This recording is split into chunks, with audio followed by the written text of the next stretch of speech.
Alors attention, quand je dis ça, c'est pas du tout à la tête du client. Et je vais vous expliquer dans cette vidéo pourquoi ça fonctionne très très bien. Et à l'époque, avec le taux de change, ça valait 47 €.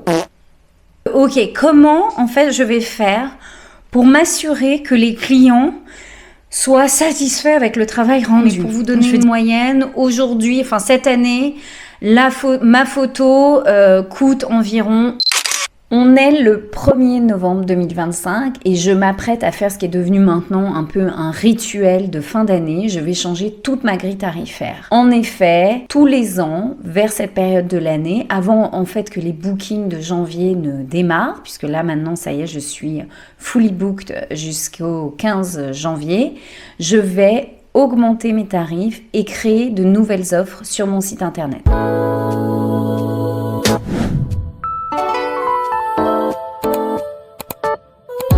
Salut, moi c'est Carole, je suis photographe et vidéaste de marque, basée en Afrique du Sud depuis 15 ans.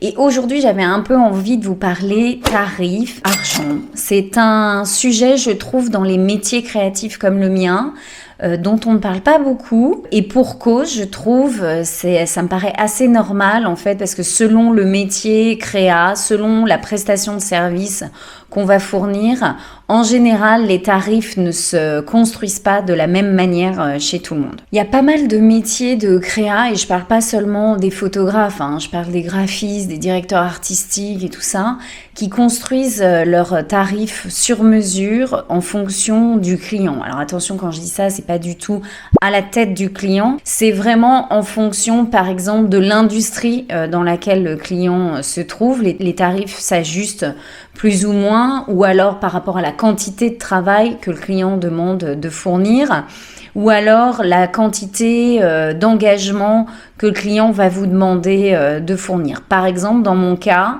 je le remarque pas mal, selon la taille de l'entreprise, parfois j'ai des clients qui arrivent avec des briefs très très précis.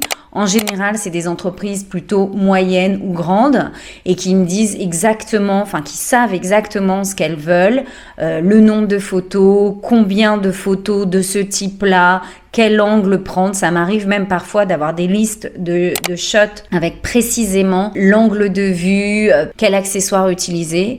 Et alors à l'inverse, j'ai des clients, souvent des petites entreprises, et moi c'est ce que j'adore, qui arrivent sans n'avoir aucune idée de ce qu'elles veulent. Tout ce qu'elles savent, c'est qu'elles veulent des photos pro ou des vidéos pour pouvoir communiquer sur leur réseau. Et je vais être honnête, je sais depuis le début de la création de mon entreprise que c'est plutôt avec ce genre de marque-là que j'ai envie de travailler.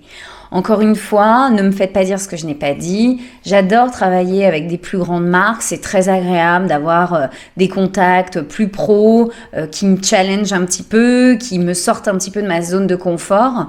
En revanche, ce que j'adore avec les petites entreprises, c'est qu'elles sont ultra flexibles et qu'elles se laissent un petit peu guider. Et du coup, au-delà de mon rôle de photographe et de vidéaste, je joue la directrice artistique et c'est vraiment un côté de mon métier que j'adore aussi faire.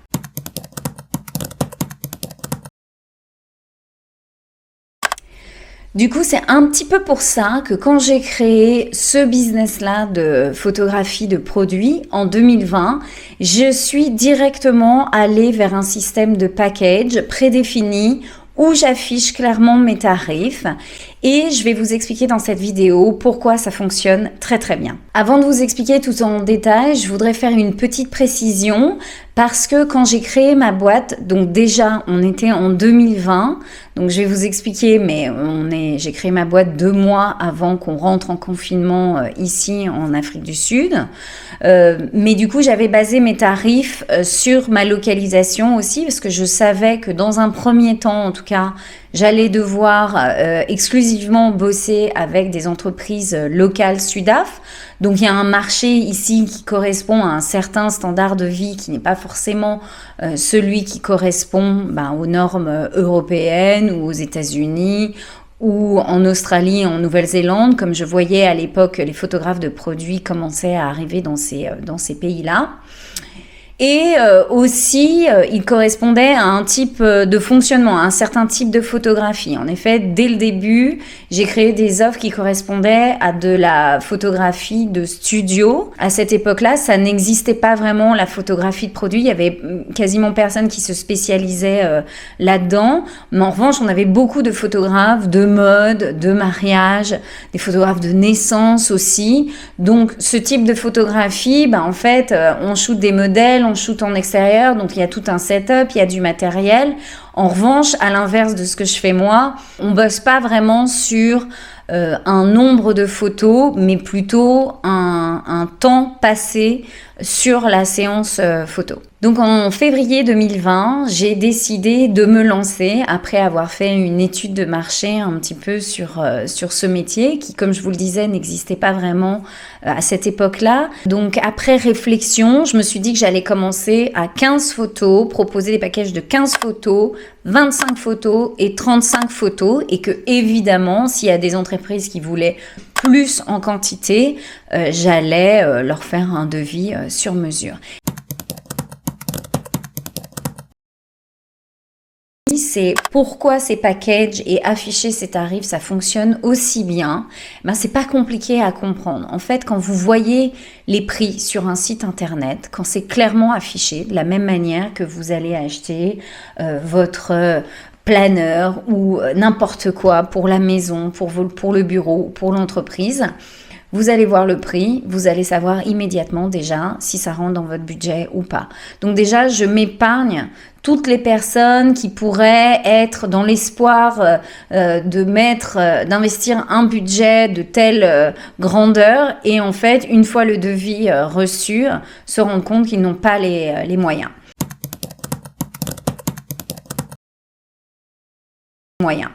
Une autre chose, et je viens d'en parler, c'est le gain de temps que je ne passe pas à faire des devis. De par mes différentes expériences professionnelles, je sais ce que c'est quand on fait de la prestation de service et qu'on a des demandes. J'en vois plein tous les jours sur Insta, des agences, des petites agences. Maintenant, on a même les UGC créateurs ou des agences qui proposent un petit peu de la prestation média, photo, community management et tout. Ils vous disent, on fait un appel découverte et puis comme ça, j'estime un peu la valeur du travail, le temps que je vais y passer et tout. Mais tout ce temps que vous passez à faire ça, enfin je veux dire quand vous êtes solopreneur, ce qui est toujours mon cas, j'ai mon assistante Rain une journée par semaine, mais elle m'aide moi-même sur mes réseaux sociaux, mais elle ne fait absolument rien de ce qui concerne le travail avec mes clients. Quand vous êtes solopreneur, tout ce temps que vous passez à répondre à des appels, à prendre des briefs, à faire des devis, c'est énorme en fait. Donc l'avantage des packages, l'avantage d'avoir des offres prédéfinies avec des tarifs bien établis, c'est qu'il n'y a pas de devis. Il n'y a pas de devis. Donc tous les jours, on me demande encore quels sont tes rates, combien tu coûtes, combien machin. Donc je les renvoie vers mon site internet. J'ai un email type que je copie-colle en disant « Donne-moi ton email, je t'envoie mon booking process et tu auras tout à l'intérieur. » Et dans mon email de booking process, il y a évidemment un lien sur mon site internet où ils peuvent aller, mais comme sur un site de e-commerce, aller choisir le package qui correspond soit à leurs besoins, soit à leur budget.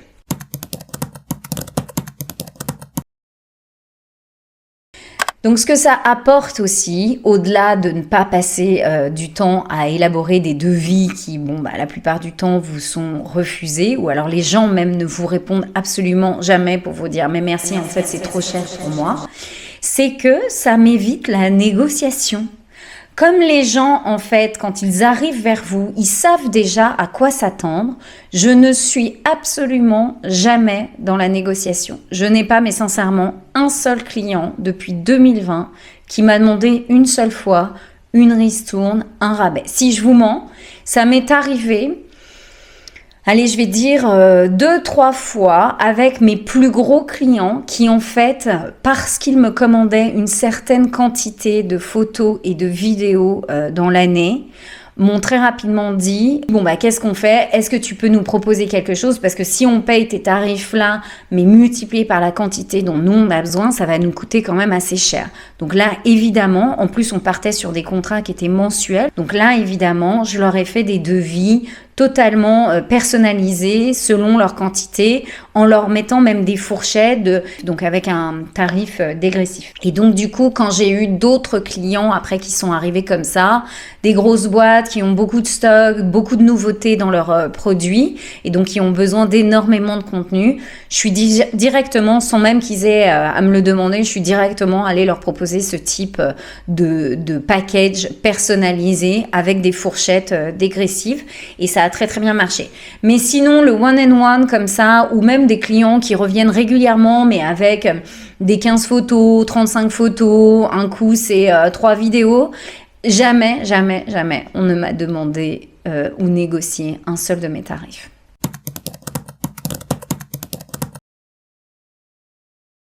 Donc, on va rentrer dans le vif du sujet. Encore une fois, petit disclaimer, les tarifs que je vais vous donner maintenant correspondent à une période, donc 2020, en Afrique du Sud, et donc à mon démarrage. Très rapidement créer mes offres en partant aussi de ma légitimité dans le métier. J'ai eu, comme tout le monde au début, un gros sentiment de syndrome de l'imposteur, parce que je n'étais pas un photographe officiel, je n'avais pas de légitimité, je n'avais pas d'expérience, en tout cas professionnelle, dans ce métier, donc je me sentais un petit peu pas légitime. En revanche, ce que je me suis dit dès le début, c'est plutôt que d'aller offrir mes services pour, par exemple, créer mon portfolio au début à des marques de potes ou de gens que je serais allée démarcher en disant je vous fais des photos gratuites, c'est pour mon book. J'ai directement créé mes offres et je me suis toujours promis de ne pas offrir mon service, de ne pas dévaluer dès le début mon service. Et ça aussi, c'est un conseil que je peux vous donner. Oui, c'est important de se créer un portfolio, mais par exemple, je veux dire, dans la photographie de produits, c'est pas compliqué de se créer un portfolio. Vous avez des produits plein votre appartement, plein votre maison, des jouets pour les enfants, des crèmes beauté dans votre placard de salle de bain. Enfin, je veux dire, il y a personne entre nous tous là qui n'a rien dans sa baraque, qui ne peut pas utiliser comme un produit de référence pour s'entraîner et créer son portfolio. Et au début, moi, c'est ce que j'ai fait. J'ai pris des objets dans ma maison, je les ai utilisés pour m'entraîner. C'était pas folichon au début, mais bon, je me suis fait la main, et puis très rapidement, c'était tellement un besoin dès le début qui était intense, qui était vraiment nécessaire chez les marques. J'ai tout de suite trouvé mon premier client. Donc c'est une copine en fait qui a une marque de sac à main. D'ailleurs c'est marrant, j'ai encore shooté pour elle la semaine dernière. Donc au bout de 5 ans, elle est toujours là. Elle a pas des gros budgets, mais tous les ans, elle me commande minimum 1 à 2 séries de photos. Et ensuite, cette personne m'a envoyé une autre de ses amies qui était dans une industrie totalement différente. Enfin, je vous montrerai un petit peu là en illustration les produits et les photos. Et après, tout est allé très vite. Donc, je lis mes petites notes en même temps. Ne m'en voulez pas si je ne vous regarde pas tout le temps. Donc, en 2020, au démarrage, les offres que j'ai créées, mon premier package, c'était un package de 15 photos. Je l'avais appelé Every Second Day. Oui, j'avais donné des noms à mes packages.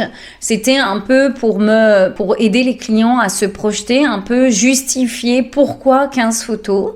Et d'ailleurs, c'était le cas. Donc, Every Second Day, j'expliquais que ce package, en fait, vous permettait de poster une photo tous les 2 jours pendant 1 mois. Donc, ce package-là, à l'époque, je le vendais 950 rand. Donc, les rands, c'est la monnaie sud-africaine. Et à l'époque, avec le taux de change, ça valait 47 €. Voilà. Donc, c'est avec ça que j'ai démarré. Pourquoi 950 rands ? Donc, je voulais, évidemment, comme je vous le disais, je ne voulais pas offrir mes services, mais je voulais quand même démarrer avec des offres très abordables. Et je m'étais mis, en fait, tout simplement la barrière d'un prix psychologique. Donc, je voulais être en dessous des 1000 rands. Mon deuxième package, c'était un package de 25 photos que j'avais appelé We Want More, en référence ou je sais pas si vous le savez, mais dans les pays anglophones, à la fin des concerts, ce que nous on fait le encore. En anglais, on dit we want more. Bref, donc c'était juste le petit clin d'œil. Si ça te fait pas assez une photo un jour sur deux et que tu en veux un petit peu plus, eh bien j'ai un package de 25 photos. Donc ce package, je le vendais 1450 rand, ce qui avec le taux de change à l'époque faisait 72 €. Et mon troisième package que j'avais nommé I want it all, qui voulait dire je veux tout ce que tu proposes et qui proposait 35 photos. Je le vendais à 1900 rand. Là aussi, je voulais être en dessous du prix psychologique des 2000 rand, ce qui valait à l'époque 95 €. Ce que je proposais, c'est que en option, je proposais des options à mes packages. Donc, par exemple, j'ai très rapidement identifié qu'il y a des clients qui allaient vouloir des flatlets, des photos avec des setups. Sans éléments humains. Mais très rapidement, ma deuxième cliente, ou même la première avec les sacs à main, m'a dit oui, de temps en temps, c'est quand même pas mal de l'avoir porté pour qu'on se rende compte de la taille du sac et tout. Donc, j'avais mis en place des options pour compléter un petit peu le tarif des packages. Si vous vouliez des photos avec un élément humain, ça vous coûtait 55 rand la photo élément humain, donc ça faisait 2,50 € multiplié par le nombre de photos. J'avais créé aussi dans la même année une option thématique parce que je pensais que ça allait pas mal marcher, puis au final pas vraiment, où en fait si vous vouliez des photos stylées sous une thématique précise, donc je pensais évidemment à Noël, mais aussi Saint-Valentin, Fête des Mères, Halloween, Black Friday ou que sais-je, avec une thématique un peu spécifique qui allait nécessiter des props spécifiques à cette thématique ou quoi.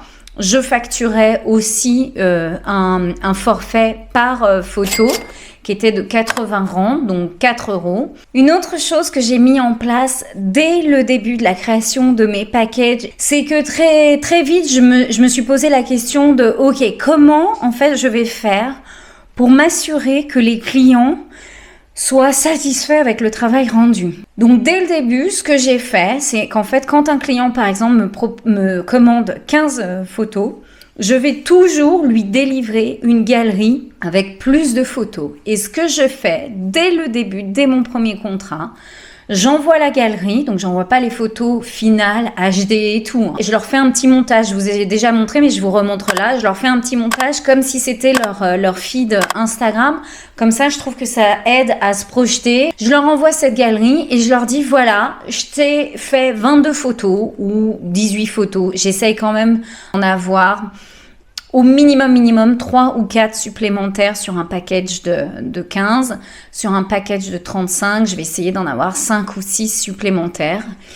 Et je vais lui dire, écoute, tu peux sélectionner tes 15 favorites. Comme ça, s'il y a des photos que tu n'aimes pas trop, parce que c'est sur un package, sur un montant de photos, c'est obligatoire qu'il y a des photos que le client va pas aimer.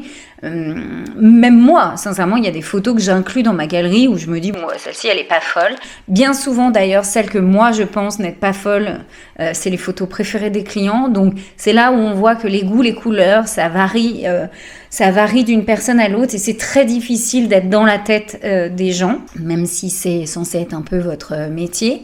Du coup, je fais ça, je propose, je leur dis, vas-y, tu choisis tes 15 photos favorites et les autres, tu peux les dégager. En revanche, si tu les aimes, les autres, ou t'en aimes une 16e ou une 17e, ou si même tu aimes les 22 que je t'ai proposées, eh ben ces photos-là, comme elles sont déjà faites, plutôt que de les mettre à la poubelle, tu peux les acheter au rabais. Donc à l'époque, avec le package de 950 rand pour 15 photos, ça revenait à peu près à 63 rand la photo. Du coup, la photo supplémentaire, je crois que je la proposais effectivement à 45 ou 50 rand. Ça faisait moitié prix, la photo moitié prix. Moi, de toute façon, le taf, il était fait. Et à chaque fois, sincèrement, même encore aujourd'hui, ça m'arrive Ça m'arrive, mais ça m'arrive très rarement qu'un client me dise non, non, mais je te prends juste les 15 que je t'ai commandés et genre les autres, tu les fous à la poubelle. J'ai toujours quasiment des photos supplémentaires qui s'ajoutent à la facture, donc ça me permet aussi de compléter un petit peu le prix des packages. La deuxième année, mon package de 15 photos, il est passé de 950 à 1400 rand. Mon package de 25 photos de 1900 à 2200 et mon package de 35 photos qui était donc à 1900 est passé à 2900. Donc du coup, là encore, je suis restée dans les barrières psychologiques. J'essayais de rester, au lieu des 2000 rands, en dessous des 2000 rands, je restais en dessous des 3000 rands. Et ça, là encore, très bien fonctionné. Et aujourd'hui, en 2025, j'ai fait les calculs, j'ai quadruplé mes tarifs. Donc, vous ferez les calculs par vous-même. De toute façon, encore une fois, mes tarifs sont en libre service sur mon site internet. Donc, mes offres n'ont cessé d'augmenter. Donc, mon conseil, quand vous faites cela, quand vous augmentez vos tarifs, parce que la demande augmente, donc c'est tout à fait normal. Pour être honnête, là, je fais un peu ma maline et tout, mais en vrai, tous les ans, je suis un peu en mode « Oulala, est-ce que ça va passer l'année prochaine ?» Est-ce qu'on a toujours, quand on est entrepreneur, on a toujours la peur de se dire, en fait, non, il n'y a plus de commandes, quoi, parce que ça y est, t'as abusé, entre guillemets. Mais honnêtement, ça m'a passé, en fait, depuis l'année dernière, ça m'a vraiment passé parce que je vois bien qu'en fait, c'est pas seulement une question d'offre et de demande, c'est aussi une question d'expérience. Je veux dire, je ne fais évidemment pas du tout les mêmes photos en 2020 qu'en 2025. Donc ça se paye aussi. Depuis, la concurrence a explosé. Il y a plein de types de créateurs différents. Tout le monde propose ses services pour la vidéo, pour la photo. Donc après, c'est une question de choix. Le type de qualité que le client va vouloir, le type de style aussi. Moi, je trouve que on pourra être des milliers et des milliers à proposer le même service. Il y a toujours un petit truc de feeling.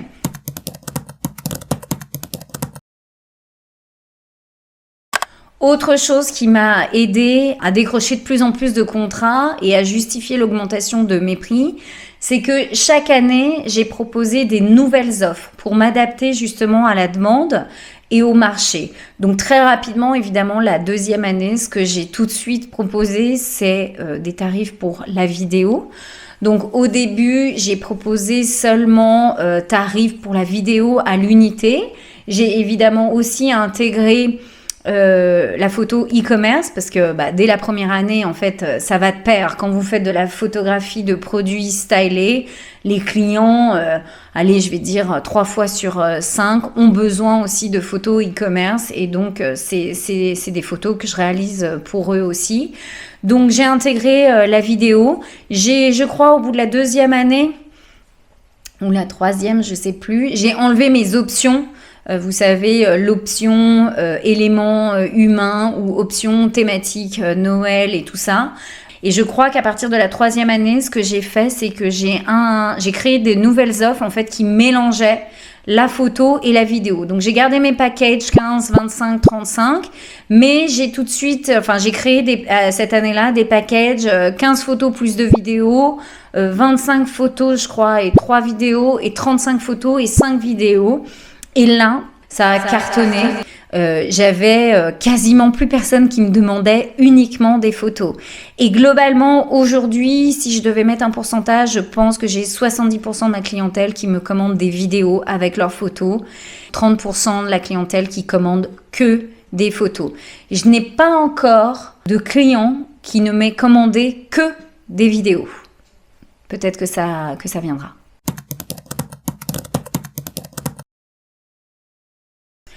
Donc bilan pour 2025, aujourd'hui, je vais pas encore une fois mes tarifs sont accessibles sur mon site internet, mais pour vous donner une moyenne, aujourd'hui, cette année, ma photo coûte environ 11 € l'unité.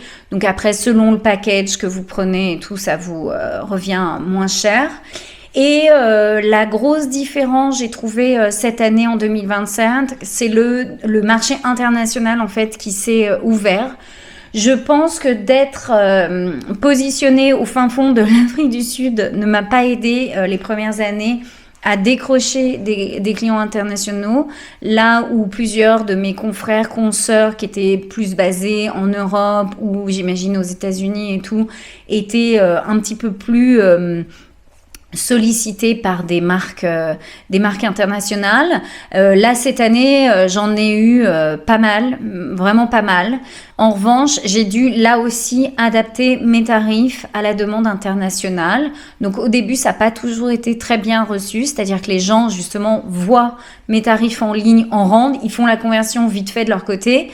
Et quand je leur envoie les tarifs dans leur devise, ils me disent « Ah mais attends, mais quoi, comment ça se fait? C'est pas ça que ça vaut sur ton site et tout. » Donc là, j'explique très simplement qu'en fait, traiter une demande internationale, c'est pas du tout la même chose que traiter une demande locale. Déjà, j'ai envie de garder mon marché local comme mon marché prioritaire pour la simple et bonne raison que je le connais par cœur. Le marché Sudaf, ce que veulent les gens, ce qu'ils attendent, les produits, l'attente du client en face. Donc, c'est quand même plus facile. Aussi, on travaille sur la même time frame. Donc, il n'y a pas de décalage horaire avec mes clients locaux que quand je vais bosser avec ma cliente aux États-Unis, bah, c'est beaucoup plus compliqué. Il faut s'appeler le soir, répondre aux emails. Enfin, c'est quand elle se lève, bah moi j'arrête parce qu'en plus ici je finis mes journées tôt avec les enfants et tout. Donc je trouve que ça justifie une augmentation de tarifs. Le client international, il me prend beaucoup plus de temps que le client local. Donc voilà, j'ai adapté mes tarifs.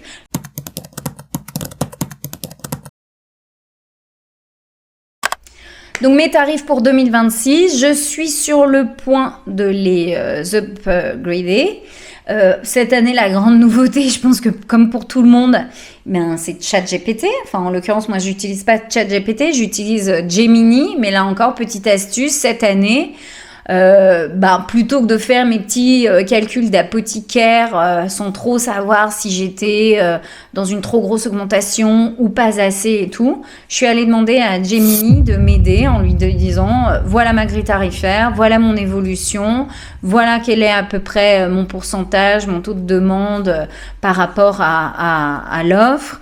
Selon le marché sud-africain, qu'est-ce que tu en penses, comment j'augmente mes prix et tout. Donc il m'a fait une proposition qui correspondait à peu près à, je pense, ce que j'aurais appliqué si j'avais fait mes calculs moi-même. Donc ça me convient très bien. La grosse différence pour 2026, c'est qu'il a mis le doigt sur quelque chose que je ne fais pas depuis le début, c'est d'appliquer des frais sur les droits d'utilisation. Donc ça, c'est un gros point chez les photographes. Tout le monde applique des droits d'utilisation, c'est-à-dire que quand vous vendez votre photo, elle reste votre propriété intellectuelle à vous, le créateur. Et si vous vendez la prestation pour déjà pour un média bien précis, et pour un temps donné bien précis. Tout le monde fait un peu sa sauce, c'est-à-dire que dans mon tarif, j'inclus que c'est pour utilisation Instagram exclusivement, voire Instagram, TikTok s'il y a de la vidéo, et pour une année, c'est-à-dire que si l'année d'après, ils veulent utiliser encore mes photos, normalement ils doivent payer un renouvellement de droit d'utilisation. Donc ça, je l'ai jamais appliqué pour mes clients ici. En revanche, ça y est, maintenant là, je le vois clairement depuis début 2025. J'ai de plus en plus, alors peut-être parce que j'ai de plus en plus de plus grosses marques, et là on me demande des vidéos horizontales qui vont être projetées sur des écrans. J'ai des ouvertures de boutiques, j'ai pas mal de marques qui ouvrent des boutiques dans des malls, du coup qui ont des écrans de partout et tout. J'ai des marques qui sont distribuées, où j'ai pas mal eu aussi de photos en parution dans des magazines et tout. Donc tout ça, ça se monnaie. Voilà, je crois que désormais vous savez à peu près tout sur mon business. Je suis ultra curieuse de savoir ce que vous en pensez. Est-ce que vous êtes surpris des tarifs que j'applique, de l'évolution que j'ai eue? J'ai encore pas mal de mal à définir qui vous êtes derrière cet écran. Si vous êtes des marques qui recherchez potentiellement un photographe ou alors qui recherchez à vous-même faire vos photos pour votre marque et du coup à vous améliorer en photo? Ou est-ce que vous êtes des personnes qui potentiellement veulent devenir photographes ou bien est-ce que vous êtes vous-même des photographes déjà? Du coup, c'est vrai que, comme je le disais en introduction, dans les métiers créatifs, la tarification, ça reste super opaque. Personne ne veut trop en parler, mais bon, c'est là. Donc, il y a toutes les théories de si t'es trop cheap, ça veut dire que ton travail n'est pas de qualité. En revanche, si t'es trop cher, il y a quand même toute une partie d'une clientèle potentielle qui se ferme à toi parce qu'elles n'ont pas le budget pour accéder à ce type de prestations. Donc moi, voilà, comme j'ai toujours été une petite boîte, un entrepreneur, un solopreneur toute ma vie, j'ai envie et je veux être dans cette zone de confort, de prix accessible, mais quand même qui évolue avec l'expérience, la qualité et aussi bien évidemment la demande. Voilà, allez, j'arrête de blablater. Dites-moi ce que vous avez pensé de cette vidéo. Si vous l'avez aimé, merci de me mettre un like et de vous abonner à cette chaîne si ce n'est pas déjà fait. Et je vous dis à la semaine prochaine. Salut!